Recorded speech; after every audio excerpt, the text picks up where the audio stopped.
Okay okay welcome friends, good evening. आप सबका स्वागत है आज के इस स्पेशल टेक्निकल जूम सेशन में। मेरा नाम गिरीश कुलकर्णी है, मैं दिल्ली के पास रहता हूं। और आज आप लोग अगले लगभग लगभग 1 घंटे के अंदर बहुत ही एक किसी जैसे कहते हैं कि एनालिटिकल एक ट्रेनिंग आप अटेंड करने वाले हैं। और इसको देने के लिए मतलब अगर आपको बोलूं तो एक बहुत ही जबरदस्त पर्सनैलिटी है हमारे बीच में। अगर उनकी आवाज की बात करूं तो बिल्कुल गुलाब जामुन की तरह उनकी आवाज में मिठास है। ठीक है। और वो आते हैं गुजरात से, और मेरे बहुत ही रेस्पेक्टेड और बहुत ही हम्बल पर्सन है ये, जिनका नाम है मकसूद भाई। और सब पूरी कम्युनिटी के अंदर, ग्लोबल ब्लॉकचेन एकेडमी के अंदर इनसे सॉफ्ट बोलने वाला, इनसे मीठा बोलने वाला शायद ही कोई पूरी कम्युनिटी के अंदर होगा। तो मैं ज्यादा टाइम नहीं लेते हुए हमारे हर दिल अजीज मकसूद भाई, स्वागत करता हूं आपको पूरी कम्युनिटी के ब्याह पे। और मैं आप सब लोग, जितने भी लोग आज हमारे साथ जुड़े हुए हैं, आप सबको बोलूंगा कि अगले 1 घंटे खोल के झपकाए, साम छोड़कर इनकी आवाज बिल्कुल ही रसगुल्ले की तरह मीठी है। क्या उसके बात ऊपर है। आप बिल्कुल थैंक यू सुने गिरीश और जी। स्क्रीन को देखें। ओवर टू यू मकसूद भाई। थैंक यू गिरीश जी, बहुत बहुत शुक्रिया आपका। मैं दिख रहा हूँ, मेरी आवाज आ रही है आपको? बिल्कुल बिल्कुल आप क्लियर दिख है। रहे हैं सर, आप बहुत बिल्कुल। ही बढ़िया। चलिए दोस्तों, जी बहुत ही मेरी तारीफ कर दी, इतनी तारीफ के लायक था नहीं, मगर ठीक है। Thank you so much. तो दोस्तों चलिए शुरू करेंगे, ज्यादा वक्त नहीं लेता, अभी शुरू करते हैं। आज पहचान तो इन्होंने दे ही दी है, मगर पीपीटी के माध्यम से चलते हैं और सीधा स्क्रीन से मैं बात करना चाहूंगा। सीधा यहाँ पर स्क्रीन शेयर हो चुकी है गिरीश जी मेरी। जी, हो गई होगी। ओके चलिए।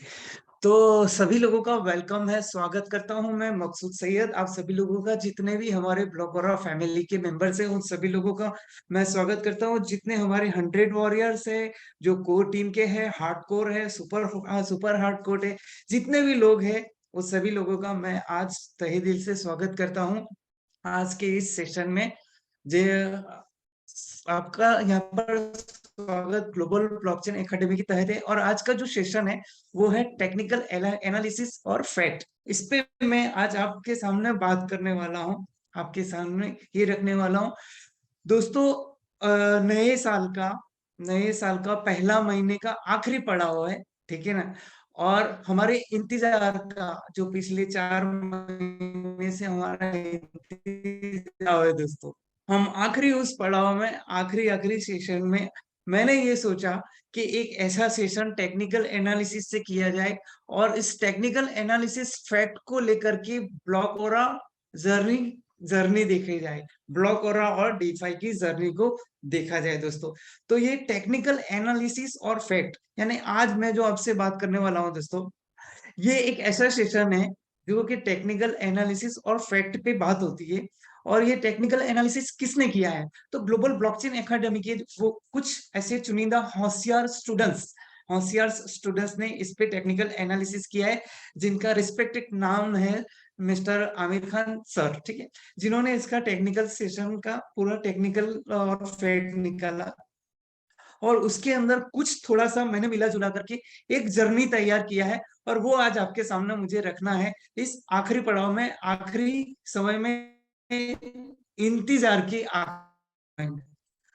मेरे शब्दों को भी ध्यान से सुनना। कुछ लोग बोलेंगे ये क्या आखिरी है, तो यार की आखिरी समय में एक जर्नी हम देखते हैं, ब्लॉक और डिफाई की एक पूरी जर्नी को हम देखते हैं टेक्निकल। वैसे ये टेक्निकल एनालिसिस का जो सेशन है दोस्तों, ये 4 घंटे का सेशन है। यस, 4 घंटे इस सेशन को अगर सुना जाए तब आपको पूरा इस टेक्निकल एनालिसिस का फैक्ट समझ में आएगा। मगर आप घबराइए मत, मैं 4 घंटे नहीं लेने वाला।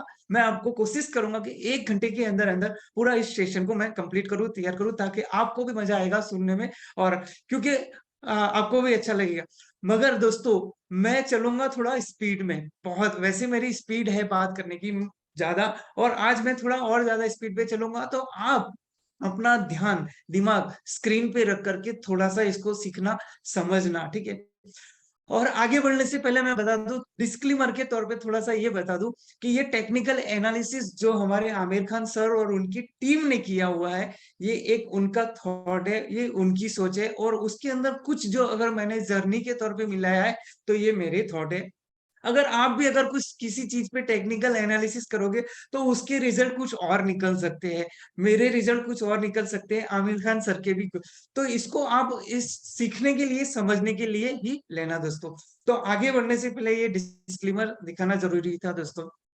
तो सबसे पहला बात ये करते हैं अपने, ये वाई वाई चॉइस डीफी एआई ब्लॉकोरा।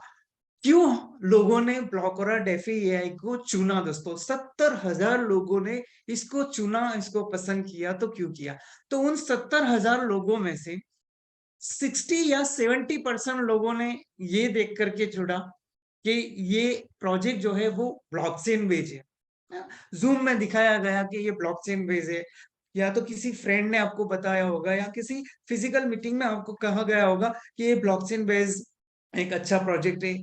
और कुछ लोग इस प्लेटफॉर्म को इसलिए चुना कि भाई तू है ना, तो चल मैं भी जुड़ता हूँ, मैं भी करता हूँ, ऐसा करके कुछ लोगों ने क्या भी। मगर 70% लोग, जानकार लोग, तो इस प्रोजेक्ट को इसलिए अपनाया लोगों ने क्योंकि ये ब्लॉकचेन बताया गया कि ब्लॉकचेन पे है, ठीक है।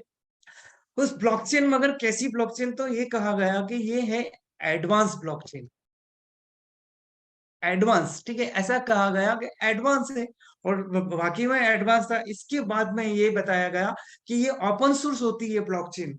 लोगों को बताया ओपन सोर्स मतलब कि जो वो कोई भी देख सकता है, यूज कर सकता है, पढ़ सकता है, ओपन सोर्स, ठीक है। ओपन सोर्स के बाद में आगे एक और बात आई कि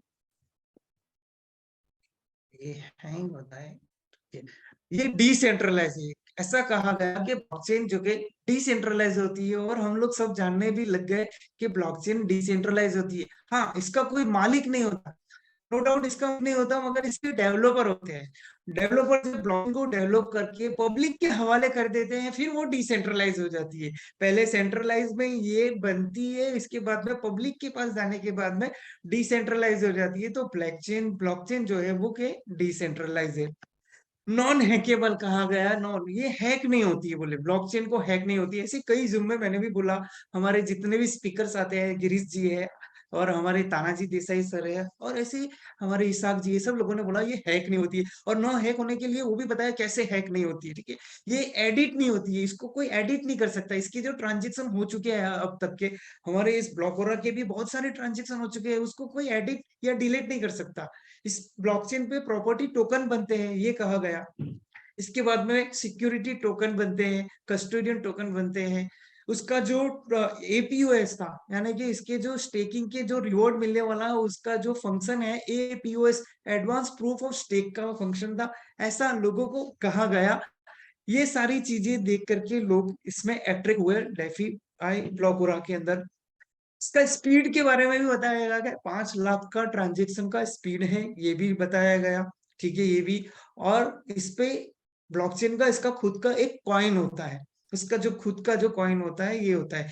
ये ब्लॉकचेन के खुद के अपने गुण धर्म है, ये ब्लॉकचेन के गुण धर्म है, ये ऐसा बताया गया, और लोगों ने इसको सीखा और समझा, ठीक है। मगर दोस्तों, इस ब्लॉकचेन के अंदर बनता क्या है, ब्लॉकचेन किस काम लगती है? तो ब्लॉकचेन में बनते हैं टोकन। तो लोग, टोकन क्या क्या बनते हैं इस पे? टोकन बनते हैं ना, टोकन बनता है। तो टोकन के एक अलग गुणधर्म होते हैं, ब्लॉकचेन के अलग गुणधर्म है जो ब्लॉकचेन के अंदर। इसके बाद में टोकन, टोकन के अलग गुणधर्म होते हैं, क्या होते हैं देखते हैं। तो सबसे पहला टोकन का होता है, एक तो टोटल सप्लाई होती है, ठीक है। इसके बाद में होती है सर्कुलेशन सप्लाई, दूसरा क्या होता है, सर्कुलेशन सप्लाई। तीसरी होता है कॉन्ट्रैक्ट एड्रेस, टोकन का एक कॉन्ट्रैक्ट एड्रेस होता है। इसके बाद में उसका एक नाम होता है, कुछ भी नाम होता है, चाहे हम यहाँ इसको टी बैग बोल सकते हैं, ब्लॉगोरा बोल सकते हैं। मगर कोई भी अगर कोई टोकन ब्लॉकचेन में जाकर के कोई डेवलपर उसका कोडिंग लिख करके, उसका स्मार्ट कॉन्ट्रैक्ट बना करके ब्लॉकचेन में डिप्लॉय करता है, तो ये होता है टोकन, उसका कुछ भी नाम हो सकता है दोस्तों। कोई डेवलपर अगर टोकन को डेवलप करता है और उसको उसका कोड लीक करके, उसका स्मार्ट कॉन्ट्रैक्ट बना करके ब्लॉकचेन में, कोई भी ब्लॉकचेन में अगर उसको डिप्लॉय करता है, तो वो टोकन कहाँ होते हैं, कहाँ जाते हैं सबसे पहले? तो सबसे पहले कोई भी डेवलपर अगर टोकन बनाता है, तो वो एक वॉलेट में जाता है जिसको कहा जाता है मदर वॉलेट, ठीक है? पहले मदर वॉलेट में जाते हैं, एक वॉलेट में वो कॉइन जन्म लेते हैं, बनते हैं। तो अभी हम समझने के लिए समझते हैं कि ये डीफाई जो है, ये एक वॉलेट है जिसके अंदर टोकन को जन्म दिया हुआ है। कितने टोकन? 20 लाख टोकन। ये हमारी जर्नी है, इसलिए मैं इसकी बात कर रहा हूँ। डीफाई के अंदर ये 20 लाख टोकन का जन्म हुआ दोस्तों। तो अब ये है ब्लॉकरा की जो डिफाई बना दिया, डिप्लॉय कर दिया। अब मार्केट में इसको लोग लेंगे कैसे? इसका प्रचार प्रसार, कॉइन अगर टोकन बनाया तो टोकन की लोगों को जानकारी कैसे मिलेगी? इसका प्रचार प्रसार कैसे किया जाएगा? पॉपुलर कैसे किया जाएगा? तो डिफाई सिस्टम ने बनाए इसके कॉन्ट्रैक्ट। शुरुआत में कॉन्ट्रैक्ट, तो कॉन्ट्रैक्ट क्या बनाए गए? 3x 3x देने की कॉन्ट्रैक्ट से लोगों ने इस पे अट्रैक्ट करा और लोगों को इसके ब्लॉक कॉइन की लोगों को जानकारी मिली। तो ये डिफाई जो है वो क्या है? वो सेंट्रलाइज दोस्तों। जैसे कभी कभी अटकता है। ये डिफाई जो है वो एक सेंट्रलाइज है, ब्लॉकचेन एक डिसेंट्रलाइज है, टोकन की एक अलग गुणधर्म है और डिफाई की भी अलग है। अभी पता लगा ये 20 लाख कॉइन है टोकन और लिमिटेड है और इसमें 3x का ये ऐसा कॉन्ट्रैक्ट है। ऐसा कर अभी लोगों को ये कॉइन चाहिए या इस कॉइन की वैल्यू अभी क्या है? तो कोई बता सकता है क्या? कोई इसकी वैल्यू नहीं। अगर टोकन बने हैं और एक वॉलेट में है 20 लाख, तो इसकी अभी कोई वैल्यू नहीं। टोकन की वैल्यू कब बनेगी और टोकन को लोग कहां जाकर खरीदी करेंगे? तो ये होगा लिक्विडिटी पूल में। एक एक्सचेंज में ये कॉइन लिस्ट होगा, वहां पर उसका रेट बनेगा, वहां पर उसका बाय होगा और सेल होगा, ठीक है? तो ये लिक्विडिटी जो है, लिक्विडिटी के भी अलग चीजें हैं, 3 चीजें हैं। एक तो रेट है, बाय है और सेल है। ये तीन जो 4 चीजें अभी आपको बताई, एक तो ब्लॉकचेन, टोकन, डिफाई और लिक्विडिटी पूल। लिक्विडिटी पूल में क्या होगा? रेट होगा, एक रेट बनेगा वहां पर और यहाँ पर सेल होगा और बाय होगा। ये 3 चीजें हैं। तो अभी हम समझते हैं पहले लिक्विडिटी को। ये 3 चीजों को जो है साइड पे रखते हैं, इसको हम नेक्स्ट स्लाइड में समझेंगे। सबसे पहले अभी समझते हैं लिक्विडिटी पूल के बारे में कि लिक्विडिटी पूल, अभी एक डेवलपर ने उसका अपना टोकन बनाया है और इसका रेट बनाने के लिए लिक्विडिटी बनाना है, एक्सचेंज में इसको करना है, स्वैपिंग एक्सचेंज में। स्वैपिंग एक्सचेंज के अंदर ही लिक्विडिटी होती है और स्वैपिंग एक्सचेंज होता है डिसेंट्रलाइज। सेंट्रलाइज एक्सचेंज में लिक्विडिटी नहीं होती, वहां पर लिक्विडिटी नहीं होती है। वहां पे बायर सेलर लोगों की एक भीड़ होती है, वहां पर बायर लोग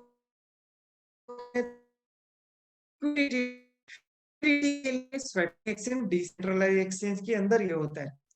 तो अभी सारे कॉइन किसके पास है? एक वॉलेट में है और वो वॉलेट डेवलपर का है और वो डेवलपर के वॉलेट का नाम है डीफाई। ये समझने के लिए बताया है, ठीक है? अभी वहां पर रेट लाना है इस टोकन का, तो क्या किया? सबसे पहला रेट लाने के लिए क्या चीज है कि टीबैक और यूएसडीटी, ये दोनों का कॉम्बिनेशन अगर पूल में जाएगा तो निकलेगा वहां पर क्या? रेट निकलेगा दोस्तों, सही है? ये अभी काफी दिनों से आप कहीं ना कहीं सीख रहे हो, सुन रहे हो, समझ रहे हो। कई लोगों ने इस सेशन को सुना, ये सारी चीजें सीखी है, समझी है। कई लोगों को ये रिपीट होता होगा, कई लोगों के लिए ये नई चीज भी होगी दोस्तों। लिक्विडिटी में किसी भी कॉइन का रेट लाने के लिए 2 चीजों को लेकर के अगर कॉम्बिनेशन में खड़े रहे तो उस कॉइन का रेट बनेगा और वो कॉइन का एक मार्केट बनेगा, एक दुकान बनेगी जहां पर लोग बाय कर सकते हैं, सेल कर सकते हैं। इसको कहा जाता है बाजार। मार्केट का बाजार यानी दुकान भी कहे जाते हैं। अभी शुरुआत में अगर 10,000 कॉइन और $10,000 लेकर के लिक्विड, जूम में मैंने भी ये उदाहरण दिया है कि 10,000 कॉइन अगर $10,000 लेकर के पूल लिक्विडिटी में अगर कोई खड़ा रहा तो यहाँ पे रेट क्या निकलता है? तो रेट इसका निकल के आता है $1। कैसे $1 निकलता है कि 10,000 कॉइन $10,000 की वैल्यू 10 का रेट है। मगर दोस्तों जब नया रेट लाना हो तो पहली बार में रेट आप डिसाइड करके ला सकते हो। डिसाइड करके ला सकते हो कि सपोज 10,000 कॉइन और $10,000 न रखते हुए अगर हमने 1 लाख कॉइन और $10,000 अगर रखे हो तो यहाँ पे रेट क्या निकलेगा? दोस्तों बहुत मीटिंग में बहुत फिरोज सर के मुंह से हमने सुना है गणित का धंधा है, तो ये गणित के धंधे में ये कैलकुलेशन चलेगा। तो अगर पॉसिबल हो तो आप अपने पास एक कैलसी भी रखो और इसको कैलकुलेट करके गिन सकते हो। मैंने गिना हुआ है, मैं तो आपको बता दूंगा यहाँ नेक्स्ट नेक्स्ट करके, मगर आपको भी अपने हिसाब से गिन सकते हो। 1 लाख कॉइन और $10,000 लेकर के अगर पहली पूल बनाया जाए तो यहाँ पे उसका रेट निकल के आएगा 0.10 सेंट, ठीक है ना। अगर सपोज यहाँ पर अगर ऐसा किया जाता कि 10,000 कॉइन और $1 लाख, $1 लाख रखे होते और 10,000 कॉइन रखे होते, तो यहाँ पे निकलता रेट इसका $10 का रेट, $10 रेट निकलता, ठीक है। ये पहली बार में रेट बना सकते हैं। एक बार रेट बन गया और पूल बन गया, फिर आप रेट ला नहीं सकते। फिर क्या कर सकते हैं, रेट बढ़ सकता है या रेट कम हो सकता है, दो ही बातें होती है, मगर रेट को नया ला नहीं सकते। नया रेट लाने के लिए नया टोकन होना जरूरी है, नया पूल होना जरूरी है। तो ये और आगे देखते हैं कि 1 लाख कॉइन और $61 लाख, ये दो चीजें लेकर के अगर नया पूल क्रिएट किया तो रेट क्या निकलेगा, आप देखो। तो रेट निकलेगा $61 का। ये पहली बार पूल बनाने में ये रेट डिसाइड हो सकता है, निकल एक बार पूल बन गया, रेट निकल गया, फिर इसका आप रेट ला नहीं सकते हो, बढ़ा सकते हो। कैसे, बाय करके बढ़ा सकते हो और सेल करके कम कर सकते हैं। ये पूल का ये नियम है, ये लिक्विडिटी पूल के इसके खुद के कुछ गुण धर्म है दोस्तों, ठीक है। अभी इन तीन चीजों को हम साइड पे रखते हैं, मगर अब समझते हैं यहाँ पर, ठीक है। तो जैसे कॉन्ट्रैक्ट की बात हुई कि डिफाई ने कॉन्ट्रैक्ट निकाले 3x के और लोगों को पता चला, तो लोगों ने क्या करा, तो एक कॉन्ट्रैक्ट आया शुरुआत में, कोई $1,000 का उसको कॉन्ट्रैक्ट लगाना था, तो इसने कॉन्ट्रैक्ट के लिए क्या, उसको टी बैग लेने की जरूरत हुई, तो टी बैग लेने ये लिक्विडिटी में गए, तो इन्होंने एक कॉन्ट्रैक्ट ने क्या किया, 1,000 कॉइन लिक्विडिटी पूल को में दिया और 1,000 कॉइन को इन्होंने लिया, ठीक है दोस्तों। ये पूल लिक्विडिटी में ऐसे हुआ कि कोई एक बंदे ने अपना सबसे पहला कॉन्ट्रैक्ट लगाने के लिए $1,000 का कॉइन लिया, ब्लॉक हो रहा, तो $1,000 दिया और 1,000 कॉइन लिया। तो लिक्विडिटी पूल में क्या हुआ कि 10,000 में से 1,000 कॉइन माइनस हुए और $10,000 में 1,000 कॉइन प्लस हो गए, ठीक है दोस्तों। तो क्या हुआ कि 10,000 में से 1,000 माइनस होके 9,000 कॉइन लिक्विडिटी में बचे और 10,000 में 1,000 कॉइन डॉलर प्लस हो गए, यानी $11,000 अब लिक्विडिटी पूल में आ गए, ठीक है।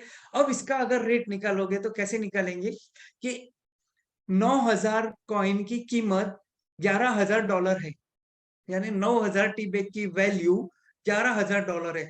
तो 11,000 डिवाइड बाई 9,000 आप करोगे तो रेट इसका यहाँ पर आएगा ये वाला, ठीक है। ये रेट निकल के आएगा, ठीक है। इसके बाद में ये जो बंदा था एक, जिसने कॉन्ट्रैक्ट 1,000 का लिया था, उसने कुछ लोगों को सर्कल में बात की और 6 नए लोग आए $500 का पैकेज लगाने के लिए। तो 6 $3,000 का इनको कॉइन की जरूरत पड़ी कॉन्ट्रैक्ट लगाने के। तो ये 3,000 जो कॉइन इन्होंने लिक्विडिटी में जाकर के खरीदा, तो $3,000 लिक्विडिटी में दिया और जो रेट था उसके हिसाब से 2,459 459 टी बैग इन्होंने लिया और $3,000 दिया। कहाँ दिया, पूल लिक्विडिटी में स्वेप करके लिया। तो क्या हुआ दोस्तों, अब पूल में कि 9,000 में से 2,459 कॉइन कम हुए और $3,000 प्लस हुए, तो 6,541 कॉइन बचा लिक्विडिटी में और $14,000 लिक्विडिटी पूल में इकट्ठा हो गया दोस्तों। तो इसका रेट अभी कैसे निकलेगा कि भाई 6,541 कॉइन का वैल्यू $14,000 है, तो इसका रेट निकल के आता है यहाँ पर ये वाला, ठीक है। इसके बाद में फिर कुछ लोग आए, 30 लोग आए, क्योंकि फैलने लगा पूरा मार्केट में, लोगों को प्रचार होने लगा, फैलने लगा। तो 30 लोग आए जिन्होंने $100 का पैकेज अपना लगाने की इच्छा बनाई और शुरुआत की। तो ये 30 लोगों ने $100 की वैल्यू का जो पैकेज लगाने के लिए कॉइन लेना था, तो वो लिक्विडिटी में जाकर के लिया, यानी $3,000 इन 30 लोगों ने मिलकर के लिक्विडिटी में दिया और 1,401 टी बैग इन्होंने रेट के हिसाब से लिया, ठीक है। इस तरह से इसका रेट बढ़ता गया दोस्तों। तो अभी पूल लिक्विडिटी में क्या हुआ कि 6,541 कॉइन में से 1,401 कॉइन गया, यानी 5,140 कॉइन बचा और 17,000 टी बैग लिक्विडिटी में यहाँ पर पूल में दिखा आ गया, प्लस हो गया, ठीक है।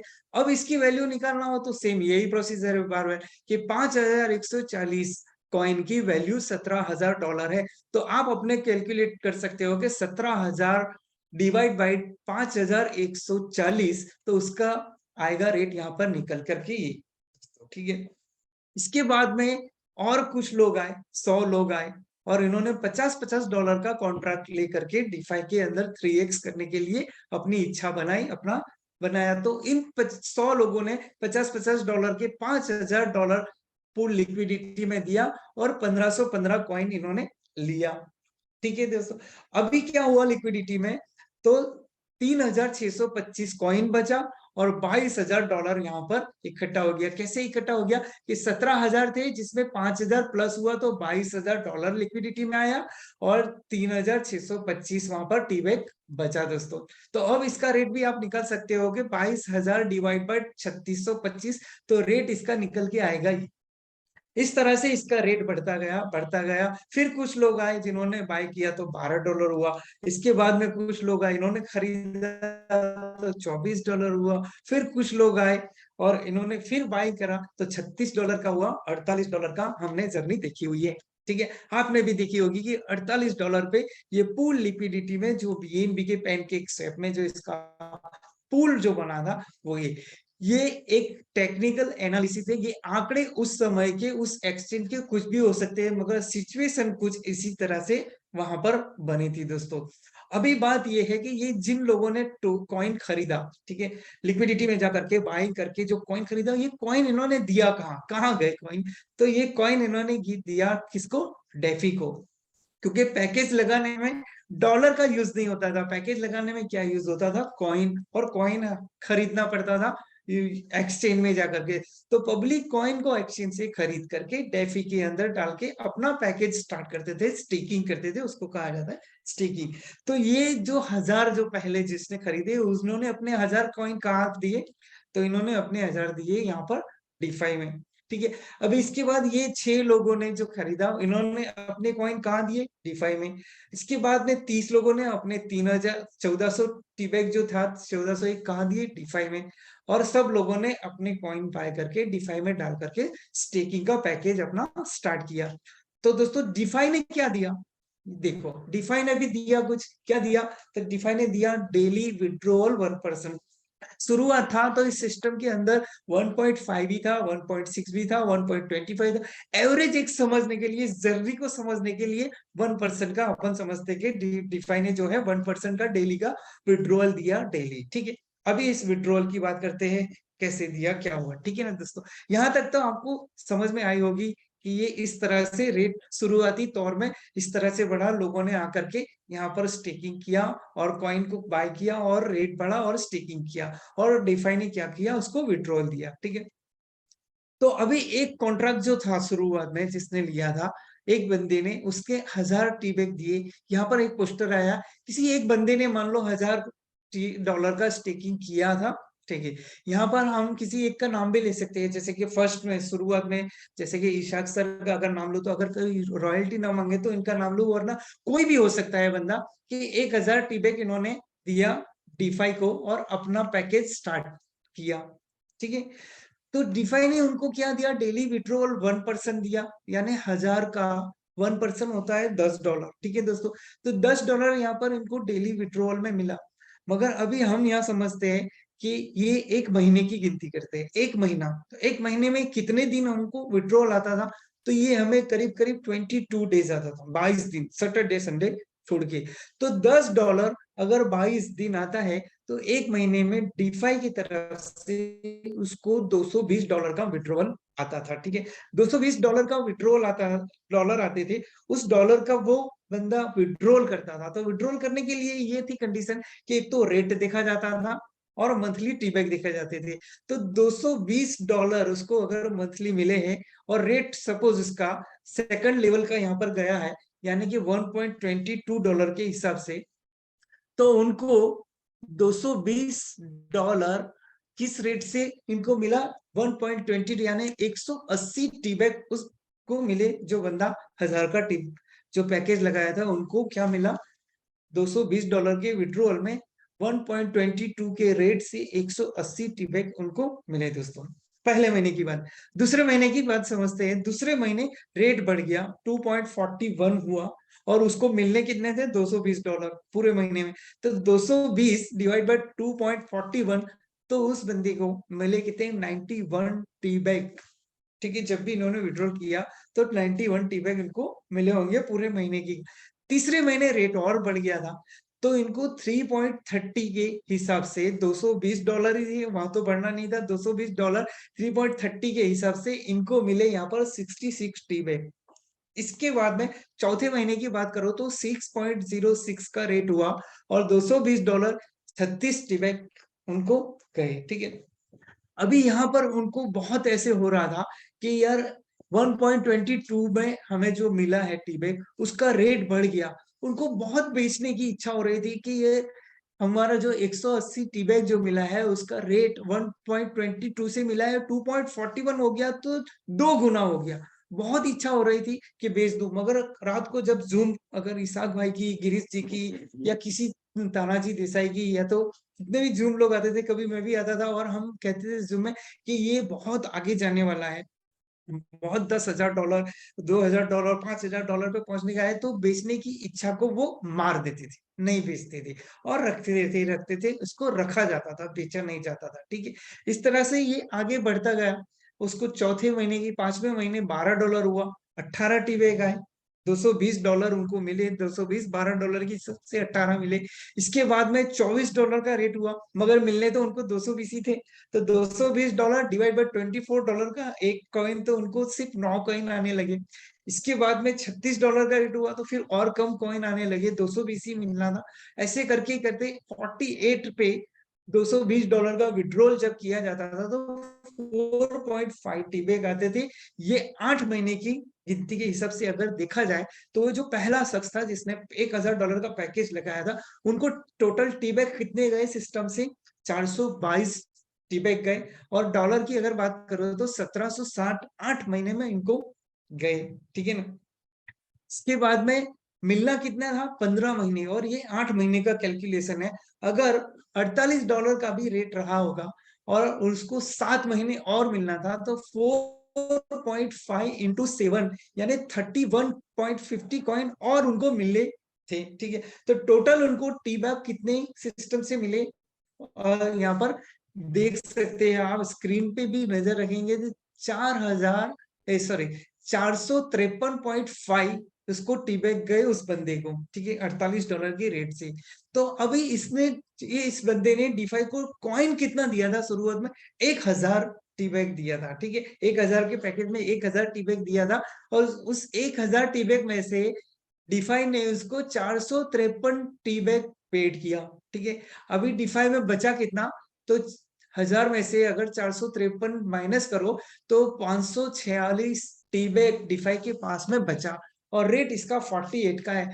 तो ये बहुत खुश थे सिस्टम भी और वो भी, क्योंकि अगर वो जो बंदा था 453 टीबैग जिसको मिले हैं, वो अगर 48 का रेट न गिनते हुए सिर्फ 30 का रेट भी अगर गिने, तो उसको $13,200 मिले। अब कॉन्ट्रैक्ट इसका क्या था कि 1,000 का 3,000 होगा, ये इसका कॉन्ट्रैक्ट था।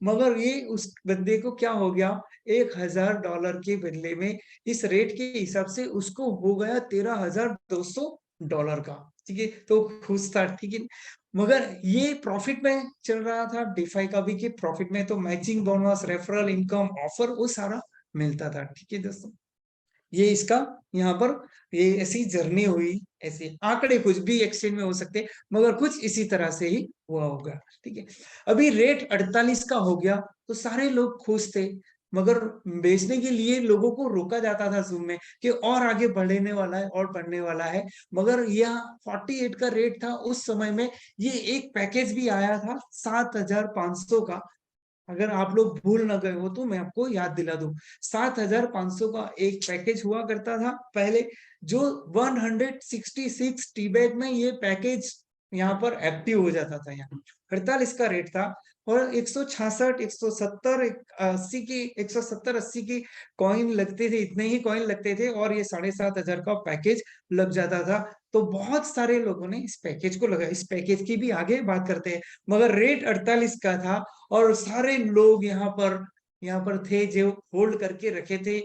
बहुत दिनों से लोगों को बोला गया था, Zoom में लोगों ने अपने कॉइन को मगर एक समय ऐसा आया कि लोगों का जो कंट्रोल था वो अनकंट्रोल हो गया, रोकने का, जो होल्ड करने का जो था $48 पे जो देखा गया, तो लोगों का uncontrol passion of tea bag holder, जो टी बैग होल्डर थे, $48 पे इन्होंने क्या देखा, कंट्रोल को खो दिया। क्यों? क्योंकि सभी के सपने क्या में थे। शुरुआत में इस कम्युनिटी में ऐसे ऐसे लोग आए, ज्यादातर लोग एमएलएम कंपनी के लीडर्स लोग इस प्लेटफॉर्म पर आए, जहां पर काफी सालों से सपने देखे थे, सपने पूरे नहीं हुए थे, सारे सपने इनके कतार में थे, किसी को क्या जरूरत थी, किसी का क्या, ऐसे बहुत सारे लीडर यहाँ पर थे और सबके सपने कतार में थे और रेट 48 का था। अब कैसे इनको लोग रोक सकते हैं, बताओ कैसे रोक सकते हैं? कोई रोक नहीं सकता था। तो सबको होम लेना था, किसी को कार लेना था, किसी को लैंड लेना था, किन को लेना था? तो देखिए दोस्तों स्क्रीन पे 2100 से ज्यादा लोग करोड़पति, सॉरी 1200 से भी ज्यादा, 2100 से भी ज्यादा लोग कार अचीवर और 3000 से भी ज्यादा। आपने ऐसी कई जूम लिंक के अंदर ये वर्ड देखे होंगे कि जिन्होंने अचीव किया। अभी दोस्तों ये अचीव जो किया, जिन लोगों ने कार अचीव किया, हाउस अचीव किया, तो क्या ये कार जो है वो टी बैग दे करके कार खरीदा? कि ब्लॉगरा कॉइन अगर किसी शोरूम में गए, आप टाटा के शोरूम में गए और उसको आपने टी बैग दिया ब्लॉगरा और कार खरीदा, क्या ऐसे हुआ? ऐसे नहीं हुआ। किसी ने अगर कोई घर खरीदा तो कोई बिल्डर के पास जा करके उस बिल्डर को क्या कॉइन दे करके उसने कॉइन दे करके घर खरीदा? ऐसे नहीं हुआ। तो ये सारे लोग फिर ये गए कहाँ, ये कहाँ चले गए? तो ये सारे लीडर्स, ये सारे अचीवर्स गए सेलिंग स्टार्ट कर, और इन्होंने किया कैसे? क्योंकि डिफाई ने जो है कॉन्ट्रैक्ट दिए थे पब्लिक को, और पब्लिक के पास अभी ये, तो इनमें से ये सारे पब्लिक जो है अपने सपने साकार करने के लिए, अपने कॉइन को लिक्विड करने के लिए, क्योंकि किसी शोरूम में कॉइन तो कोई एक्सेप्ट करता नहीं, किसी कोई बिल्डर कॉइन एक्सेप्ट नहीं करता था, ठीक है? तो एक्सेप्ट क्या करते हैं बिल्डर और ये शोरूम वाले? रुपीस को। तो इस कॉइन को रुपीस को कन्वर्ट करने के लिए इनको सबको जाना पड़ा लिक्विडिटी पूल में, ठीक है? लिक्विडिटी पूल में क्या था? वही टी बैग, यूएसडीटी और रेट, ठीक है, ये चीज थी। तो उस समय ये सिचुएशन थी, शायद आंकड़े कुछ अलग रहे होंगे मगर सिचुएशन कुछ ऐसी ही रही होगी कि 1000 टी बैग और 48,000 यूएसडीटी यानी डॉलर, तब जाकर के उसका रेट $48 का निकला। मैं कह रहा हूँ आप समझने की कोशिश करना, इसको कभी ऐसा रॉन्ग व्यू में लेना, क्योंकि मैं आपको ये बता रहा हूँ कि सिचुएशन उस समय पैनकेक स्वैप एक्सचेंज की ऐसी रही होगी, आंकड़े कुछ और रहे होंगे मगर सिचुएशन ऐसी कि 1000 टी बैग और $48,000 है, तो इसकी वैल्यू रेट वहां पर है।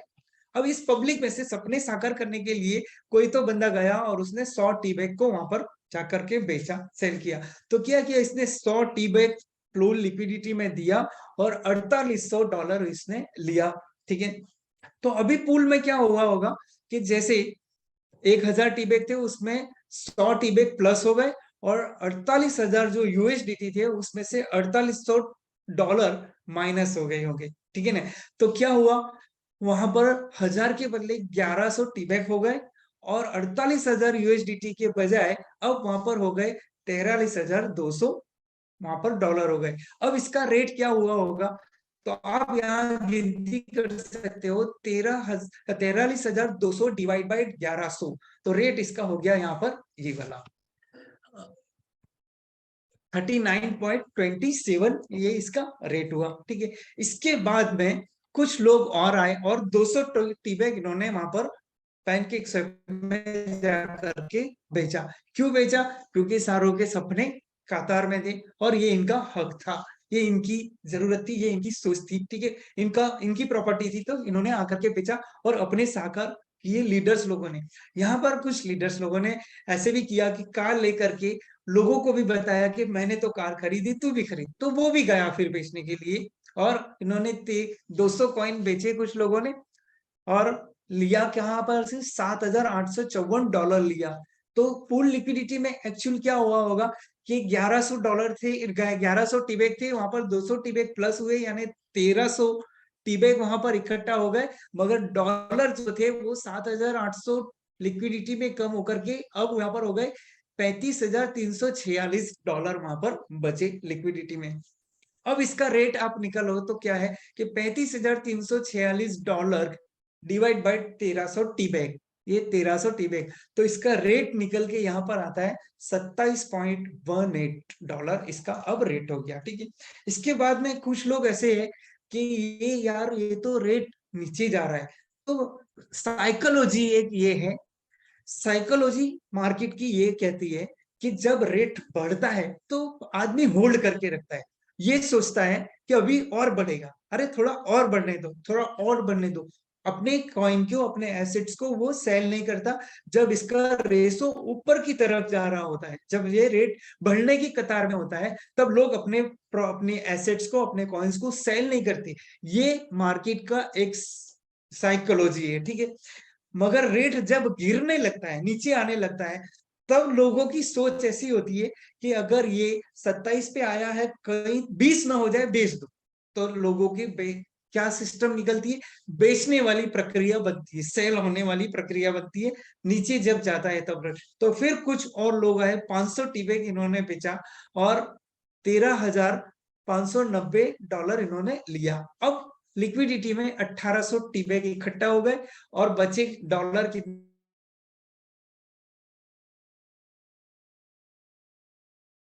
$12, $21,765 का। अगर आप टी बैग देखो 1800 डिवाइड करोगे तो $12, $12 पे रेट आने के बाद ये कुछ लीडर्स, कोर टीम, डेवलपर लोगों ने यहाँ पर इसको रोका गया। कैसे रोका गया है वो आगे आपको मैं बताऊंगा। मगर ये बीएनबी, बाइनेंस, पैनकेक स्वैप में जब ये था, जब ये $12 पे आया तो इसको रोका। अगर यहाँ पर $12 पे इसको सिस्टम को न रोका गया होता तो क्या होता देखते हैं। पब्लिक में से कुछ और लोग आते, 700 कॉइन बेचते। क्यों बेचते, जैसे अभी बताया गया कि जब नीचे जाता है तो लोग क्या करते हैं, बेचना शुरू करते हैं कि कहीं ना कुछ जो हाथ मिला, जो रेट हाथ मिला उसमें बेच दो, बेच दो भाई, ऐसे करके लोग बेचने निकलते। तो बेचते 700 टीबैग कोई बेचता और $8,456 लेके जाता, तो बचता यहाँ पर 2500 टीबैग हो जाते और 8,300 के माइनस में चला जाता इसका, और ये रेट आ जाता इसका। और लोग, कुछ लोग बेचते तो ये भी रेट हो सकता था, और लोग कुछ बेचते तो ये रेट होता, और लोग कुछ बेचते तो ये रेट आ सकता था, और वही ये रेट यहाँ पर आ सकता था। मगर $12 पे कुछ तो दिमाग लगाया, कुछ यहाँ पर सोचा गया है। वो क्या दिमाग लगाया, क्या सोचा गया है, वो मैं आगे आपको बताने वाला हूँ दोस्तों। दोस्तों यहाँ पर ये है कि इस तरह से इसका रेट गिरा और इस तरह से बढ़ा, ये आपको मुझे दिखाना था। ये इसका जर्नी है जो कि हुआ, एक्चुअल एक्चुअल हुआ ये नहीं, मगर ऐसे कुछ आंकड़े रहे होंगे। ठीक है, अब बात करते हैं ये 7,500 वाले कॉन्ट्रैक्ट की, जो कि लोगों ने इस पे बहुत ही कॉन्ट्रैक्ट, ये बहुत ही लगे हैं। ठीक है, यहाँ पर ये है कि एक कॉन्ट्रैक्ट लग जाता था यहाँ पर 166 टी बैग में, और ये दिया जाता था डेफी को, डिफाई को। और डिफाई जो सिस्टम है वो क्या देती थी इसको, तगड़ा वाला, तगड़ा वाला विड्रोवल, यानी 1.60% का, डेली $120 का यहाँ पर दिया जाता था। इसलिए दोस्तों देखो, आप मेरे ये जो तीर जो दिखाया है यहाँ पर, सर आमिर खान सर ने दिखाया, तीर जो दिखाया कि टी बैग जो जाने का तीर है वो पतला है, मगर डिफाई से निकलने वाला तीर जो है वो बड़ा है। अभी $120 डेली और मिल रहा था 22 दिन, तो 22 दिन का कितना होता है, 120 इंटू 22 डेज। ठीक है ना, पर क्या होता है, $2,640 यहाँ पर इसको मिलते थे मंथली। ठीक है, अभी डॉलर का विड्रॉल करने पे क्या मिलता था, कॉइन, तो कॉइन का रेट होता था और मंथली टीबैग। तो कॉइन का रेट तो 48 था सबसे पहले महीने में, तो 48 का रेट और $2,640 तो $2640 का विड्रॉल 48 से उनको 55 टीबैक मिला, टीबैक को विड्रॉल किया। तो दूसरे महीने जो है 39 का रेट हुआ, 39.27 का मिलना उनको कितना था, 2640। तो $2640 39 के रेट से इनको मिला 67.22 टीबैक। तीसरे महीने में 27 का रेट हुआ और इनको $2640 का 97.13 टीबैक इनको मिले। 3 महीने में देखो आप टोटल अगर लगाओगे इसका टोटल यहाँ पे लगाओ तो 210 के करीब करीब टीबैक इनको मिल चुके। ठीक है, 3 महीने तो इसका विड्रॉल ऑलरेडी यहाँ पर स्टार्ट था। इन्होंने दिया कितना था, 166 कॉइन डिफाई को दिया था और 220 कॉइन तो इनको ऑलरेडी जा चुका दोस्तों। फिर $12 का रेट हुआ तो 218, मगर यहाँ $12 के रेट पर क्या किया, इसको भी यहाँ पर कहीं ना कहीं अटकाया गया 7,500 के पैकेज को। ऐसा कहा गया भैया अभी थोड़ी देर रुक जाओ, आपको मिलेगा, पूरा मैच्योरिटी आने दो, जब पूरा हो जाएगा तब आपको मिलेगा, उस समय तक कुछ ना कुछ दिमाग लगाया जाए, इस सोच करके यहाँ पर उनको होल्ड में डाला गया। $12 का अगर उसको यहाँ पर होल्ड न किया जाता 7,500 पैकेज वालों को, तो क्या होता, उस स्थिति को भी समझना जरूरी है। तो $12 का रेट यहाँ पर गया था, तो $2640 $12 के हिसाब से 218 टीबैक उनको देने होते, ठीक है ना। इसके बाद में 3.4 का रेट आया तो 790 टीबैक जाते, और $2 के रेट पे उनको 1320 टीबैक जाते। 1.5 के डॉलर में 1760 टीबैक जाते, और अगर $1 पे रेट पे इनको विड्रॉल देना होता तो 2640 टीबैक उनको देना पड़ता। अभी ये 8 महीने का कैलकुलेशन है, 8 महीने में उनको $21,120 यानी 9,587 टीबैक इनको जा चुके होते दोस्तों। मगर दोस्तों यहाँ पर 8 मंथ की बात है, ये 9 महीने की बात थी। अगर 9 महीने में एक महीना अगर और गिनो 2640, तो टोटल टीबैक जो है इनको 12,227 टीबैक जाते। तो इन्होंने दिया तो 166 था, तो डेफी का बैलेंस क्या हो जाता, माइनस में होता, ठीक है। मैचिंग बोनस न दे पाता, रेफरल बोनस न दे पाते, इमीडिएट इसको भी होल्ड किया गया है, उस पैकेज को यहाँ पर इसलिए होल्ड किया गया। ये टेक्निकल एनालिसिस होती है दोस्तों। इसके बाद में कैसे इसको किया गया, कैसे संभाला गया, इसको देखते हैं। तो हमको ये कहा गया पूरे टीम लोगों को, कोर टीम को और सबको मिला करके, कि अभी हम डेवलपर लोगों के माध्यम से, कि जो टीबैक पुराना BEP 20 का जो है, जिसका रेट अभी यहाँ पर $12 आ चुका है, तो अभी इसको हम $12 के हिसाब से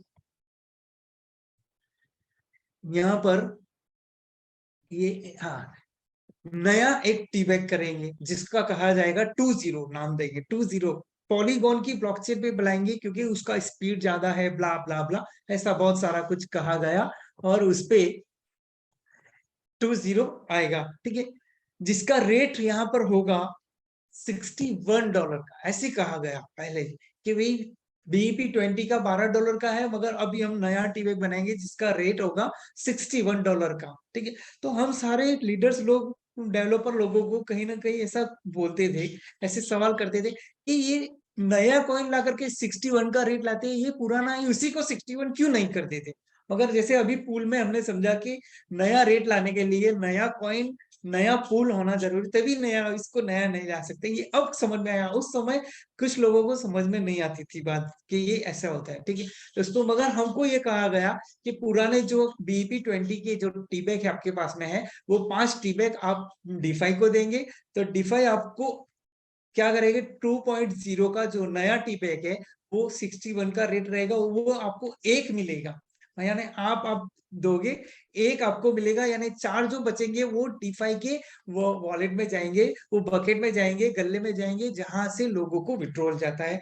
ये इन्होंने ऐसा एक दिमाग लगाया गया उसको बचाने के लिए, ठीक है। इसके बाद में हम लोगों ने सहारा स्टार में, सारे टीम लोगों ने मिलकर के मुंबई की सहारा स्टार में एक प्रोग्राम था, एक मीटिंग थी, वहां पर लोगों ने डेवलपर के साथ में बहुत सारी ऐसी कई सुनी बातें करी, बहुत ऐसी बातें करके ये कहा गया कि भाई साहब, डेवलपर को लीडर लोगों ने समझाया कि यार, जबकि बहुत ही गलत था, डेवलपर को समझाया गया कि हमने $25 में विड्रॉल किया है, किसी ने $35 में किया है, किसी ने $20 में, इसका $12 क्यों गिनती लगाते हो, थोड़ा सा ज्यादा लगाओ, थोड़ा सा ज्यादा लगाओ, $16 लगाओ।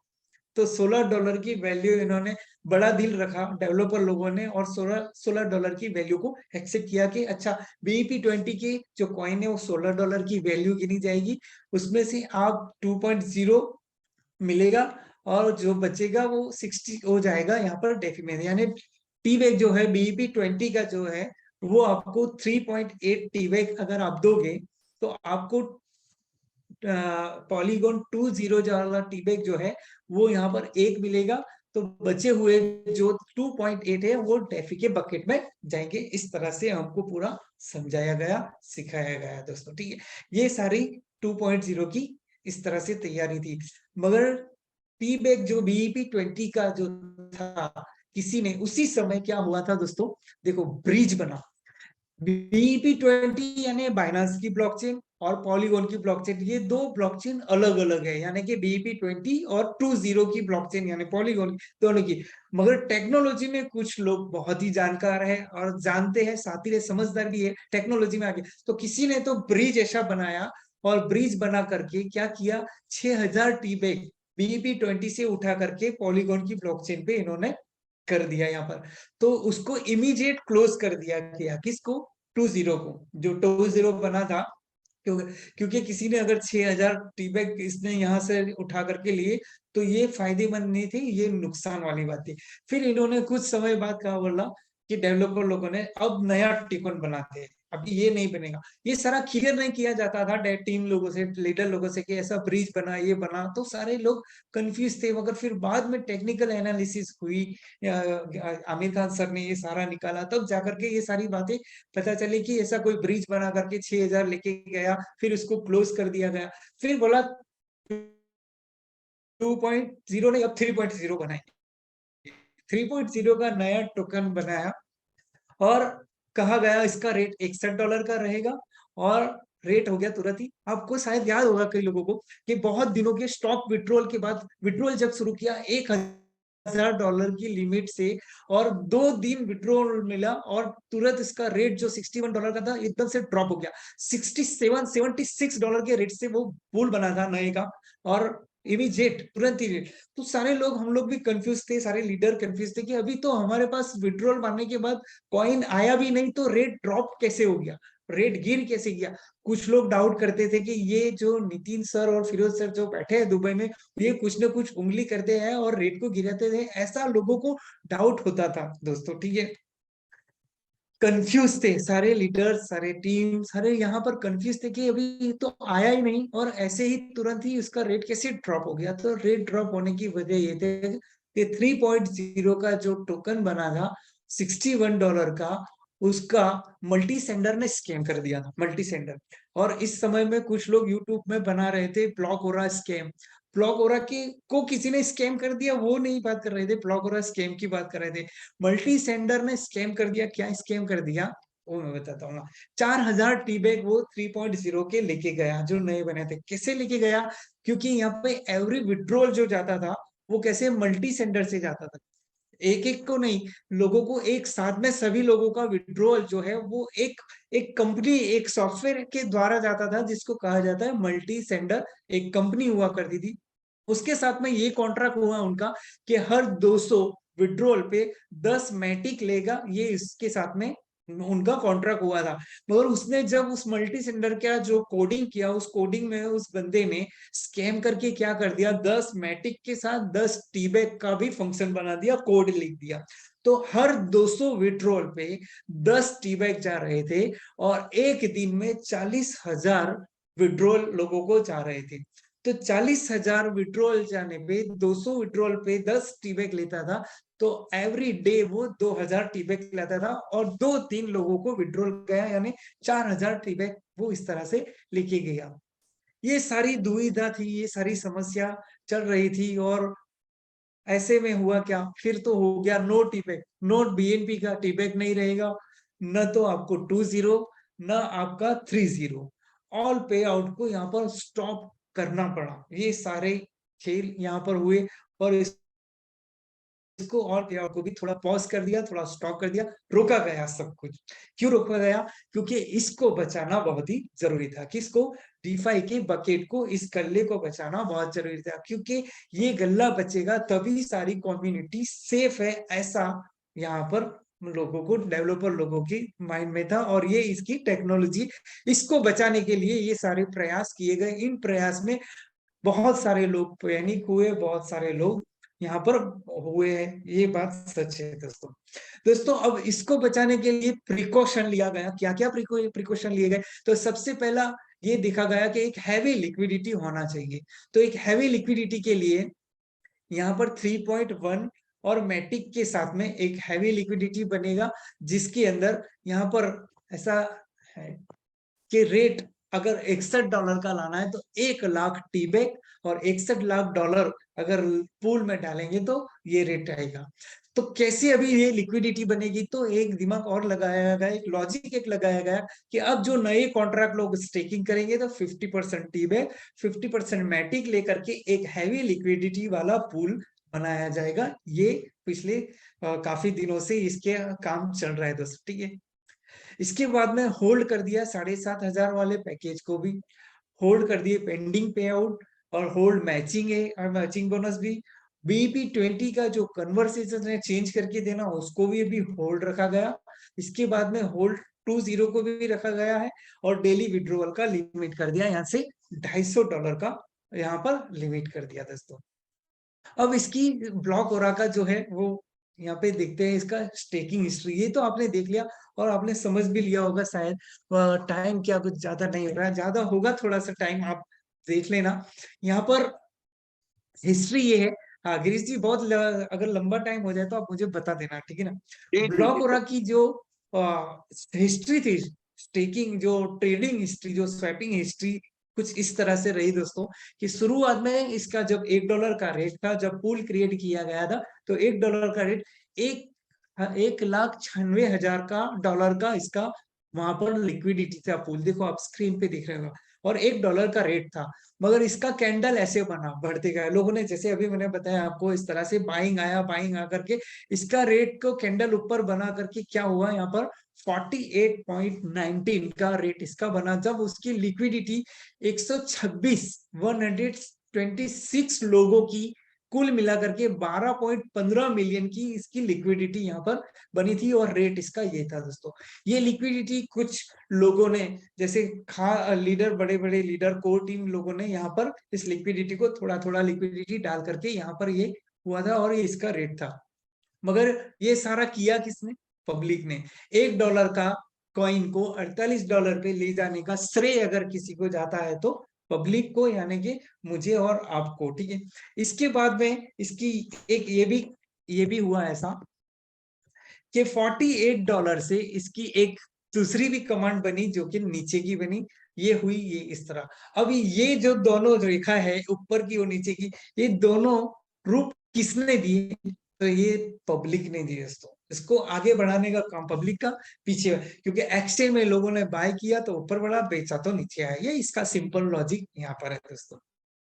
अब लिक्विडिटी मेन चीज था, क्योंकि ऐसा ही कहा जाता है कि pool liquidity is our backbone, यानी कि हमारी रीढ़ की हड्डी क्या है? ये पूल लिक्विडिटी। सिर्फ ब्लॉकोरा और डेफी के लिए ही ये नहीं, पूरे वर्ल्ड के क्रिप्टो के मार्केट का बैकबोन जो है वो है पूल लिक्विडिटी दोस्तों। अगर ये लिक्विडिटी है अच्छा खासा और आपके पास में उस कॉइन है तो आप सेफ हो। अगर लिक्विडिटी बिना के कोई कॉइन अगर आपके पास में है तो आप सेफ नहीं हो, क्योंकि वो लिक्विडिटी है ही नहीं। तो आप क्या होगा, कब बेचोगे, कहाँ बेचोगे, ये समझ। लिक्विडिटी अगर होना चाहिए तो कैसा होना चाहिए? लिक्विडिटी पूल स्ट्रॉन्ग और हैवी, ये दोनों चीजें, स्ट्रॉन्ग भी होना चाहिए और हैवी भी होना चाहिए। स्ट्रॉन्ग कैसे होगा स्ट्रॉन्ग? कि सपोज अगर हमारे जो डेवलपर है नितिन जी और फिरोज जी, अगर वो ही अगर 2-5 करोड़ डॉलर की लिक्विडिटी वो खुद डाल देते हैं, तो क्या इसको हम स्ट्रॉन्ग समझेंगे? नो, ये स्ट्रॉन्ग नहीं हुई। क्यों नहीं हुई? क्योंकि अगर वो सिर्फ 1 या 2 बंदे की बड़ी लिक्विडिटी है, तो वो कल को अगर उठा लेते हैं तो ये स्ट्रॉन्ग नहीं हुए। और हैवी कैसे? तो हैवी ऐसे होगी कि जब ज्यादा लोग, मोर लिक्विडिटी प्रोवाइडर, बहुत सारे लोगों ने मिलकर के अगर लिक्विडिटी डाला है, तो तो वो हैवी लिक्विडिटी है, उसी में बहुत सारे बायर अगर आते हैं तो उसका रेट स्टेबल है। रेट स्टेबल होने के लिए क्या जरूरी है? हैवी लिक्विडिटी और स्ट्रॉन्ग लिक्विडिटी। अभी लिक्विडिटी के बारे में सारे दिन बात चलती है और आगे और 2-4 दिन लिक्विडिटी पे बात चलने वाली है, तो इस लिक्विडिटी को समझना सीखना बहुत जरूरी है। तो एक आसान शब्दों में थोड़ा सा मैं ही आखिरी पार्ट है मेरा, तो मैं बात करूंगा पूल लिक्विडिटी कैसे होता है। तो आपकी वॉलेट में जो पड़ा हुआ कॉइन है और आपके वॉलेट में जो पड़े हुए डॉलर है, जैसे कि डॉलर को अगर बात करो तो मैटिक बोलो या तो अभी डॉलर किसको, जो अल्ट कॉइन है, ब्लॉकोरा के सामने जो अल्ट कॉइन है, जिस कॉइन को हम एक्सचेंज के अंदर या बेच करके उसका रुपीज होता है या डॉलर होता है, वो अल्ट कॉइन है, ठीक है। यानी कॉइन और डॉलर दोनों लेकर के आप पूल में खड़े हो जाते हो, तो ये पूल लिक्विडिटी है। जैसे कि हर जूम में मैंने भी बहुत बार उदाहरण दिए है कि पूल लिक्विडिटी में खड़े होना यानी कि एक गोल्ड ज्वेलरी की दुकान होना, जैसे गिरीश जी ने कल भी बोला था कि मकसूद जी बोलते हैं, ठीक है। तो ये गोल्ड गोल्ड की दुकान का क्या है कि जैसे कि आपके पास में सोना है, सोना मतलब गोल्ड है आपके पास में और आपकी वाइफ ने पहना है, तो ये आपको क्या फायदा पहुंचा सकता है? अगर बहुत सारा सोना है और आपकी वाइफ ने पहना है तो ये रेट एप्रिसिएटेड दे सकता है, ठीक है। ये आपको प्रॉफिट नहीं दे सकता। पहना हुआ रखा हुआ गोल्ड क्या क्या होगा, आपको रेट जो बढ़ेगा उसका फायदा होगा, रेट कम होगा तो उसका नुकसान भी होगा। दूसरी एक चीज है पैसा। ये पैसा अगर आपकी तिजोरी में पड़ा है तो ये तिजोरी में पड़ा हुआ पैसा आपको क्या दे सकता है? इन्फ्लेशन यानी कि डिक्रेशन, आपकी वैल्यू कम करता है। यही जो तिजोरी में पड़ा हुआ पैसा और पहने हुए गहने, ये दोनों को लेकर के अगर आप दुकान खोलते हो, जैसे ये एक ऊपर दुकान खोला है सोनो, तो ये दोनों चीजें यहाँ पर क्या होगा, आप यहाँ पर मिलेगा आपको। इसी तरह यहाँ पर लिक्विडिटी में भी ये ट्रांजेक्शन फीस मिलेगी। इसके बाद में रेट एप्रिसिएशन का फायदा तो होना ही होना है। बाय और सेलिंग की ब्रोकरेज मिलेगी और आप बाय करोगे लो में और सेल करोगे हाई प्रॉफिट में। तो दोस्तों, इस गोल्ड ज्वेलरी वाला जो है, खरीदार जो खरीदने वाला होता है वो अमीर होता है कि बेचने वाला दुकान का मालिक जो है वो अमीर होता है? आप देखो, जो गोल्ड ज्वेलरी की दुकान वाला है वो खरीदार से ज्यादा अमीर होता है, क्योंकि वो उसने दुकान खोली है। अगर घर में सजा के रखता तो उसे ये बेनिफिट शायद न हो सकता। अभी बात आती है आर्बिट्रेज की, पेयरिंग की, तो इसके बारे में भी मैं बता चुका हूँ, मगर स्पीड में थोड़ा चल के बताऊंगा। जैसे कहा गया है हर जुम्मे के, अभी हमारा आर्बिट्रेज में हम 29 ब्लॉकचेन पे आएंगे, ऐसा कहा गया है। 29 ब्लॉकचेन पे आएंगे, मगर अभी 5 ब्लॉकचेन से स्टार्ट होने वाला है और वो दिन दूर नहीं, बहुत ही नजदीक है, बहुत ही जल्दी से शुरू होने वाली है। मगर इसको आप समझ लीजिए, क्योंकि पहले समझ लोगे इस सारी चीजों को तो आने के बाद आपको सीखना नहीं पड़ेगा, सिर्फ करने की बात रहेगी। मगर होगा क्या, जब ये आ जाएगा तो फिर अगर आप सीखने